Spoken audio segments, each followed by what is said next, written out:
নমস্কার বন্ধুরা, আমি তনুজা। আপনারা দেখছেন তনুজাস কুকিং ক্রিয়েশন। আজকে আপনাদের সঙ্গে খুবই মজাদার একটি রেসিপি শেয়ার করব।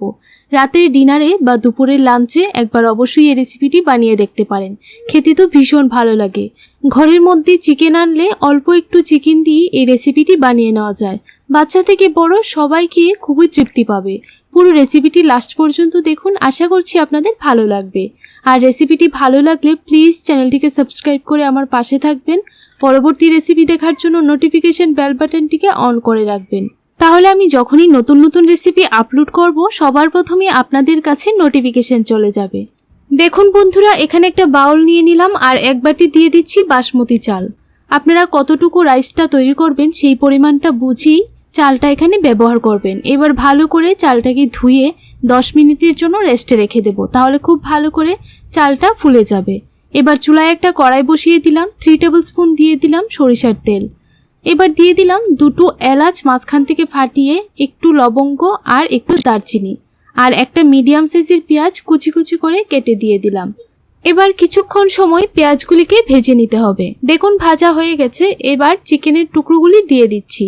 চিকেনের পিসগুলিকে ঠিক এরকমভাবেই কাটতে হবে, খুব বেশি যেন বড় না হয় সেদিকে লক্ষ্য রাখতে হবে। একটু ছোট ছোট করে কাটলেই ভালো হয়, তাহলে খুব তাড়াতাড়ি কুক হয়ে যায়। দেখুন হালকাভাবে নাড়াচাড়া করে একটু সময় ভেজে নিতে হবে, তাহলে চিকেনের মধ্যে যে কাঁচা ভাবটা আছে সেই ভাবটা চলে যাবে। দেখুন কিছুক্ষণ সময় ভেজে নিয়েছি, প্রায় 5 মিনিটের মতো ফ্লেমটাকে লোতে রেখে ভেজে নিয়েছি। এবার দিয়ে দিলাম কিছু ক্যাপসিকামগুলিকে এরকমভাবে কেটে দিয়ে দিলাম। আপনারা চাইলে এখানে টমেটো গাজরও ব্যবহার করতে পারেন। হালকা একটু ভেজে নিলাম। এবার 1 টিস্পুন দিয়ে দিলাম আদা, রসুন এবং কাঁচা লঙ্কা বাটা। পরিমাণ মতো দিয়ে দিলাম নুন আর 1/2 টিস্পুন দিয়ে দিলাম হলুদ গুঁড়ো। 1/2 টিস্পুন দিয়ে দিচ্ছি জিরে গুঁড়ো। 1/2 টিস্পুন দিয়ে দেব ধনে গুঁড়ো।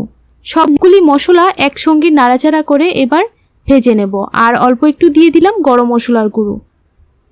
প্রায় 1 মিনিটের মতো ভালো করে ভেজে নিতে হবে, তাহলে মশলাটাও খুব ভালো করে ভাজা হয়ে যাবে। কালারের জন্য অল্প একটু দিয়ে দিলাম লঙ্কা গুঁড়ো।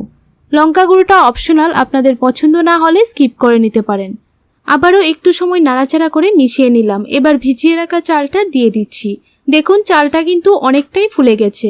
এবার নাড়াচাড়া করে 3 থেকে 4 মিনিট ভেজে নিতে হবে, তাহলে চালগুলিও খুব ভালোভাবে ভাজা হয়ে যাবে। দেখুন খুব ভালোভাবে ভেজে নিয়েছি। এবার পরিমাণ মতো দিয়ে দেব জল। যেহেতু এখানে আমি 1 বাটি চাল নিয়েছিলাম, 1.5 বাটির মতো জল দিয়ে দিলাম। জলটা দিয়ে খুব ভালোভাবে মিশিয়ে নিয়েছি। দেখুন গ্যাসের ফ্লেমটাকে মিডিয়ামে রেখে 7 থেকে 8 মিনিটের জন্য ঢাকা দিয়েছিলাম।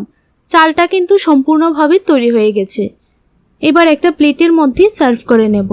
বন্ধুরা, রেসিপিটি আপনাদের কেমন লাগলো অবশ্যই কমেন্ট করে জানাবেন। ভালো লাগলে ভিডিওটিতে একটা লাইক করে দেবেন। মাত্র 2 পিস চিকেন দিয়ে রাতের ডিনারে খুব কম সময়ে এই রেসিপিটি বানিয়ে নিতে পারেন। দেখুন একটা প্লেটের মধ্যে সার্ভ করে নিলাম।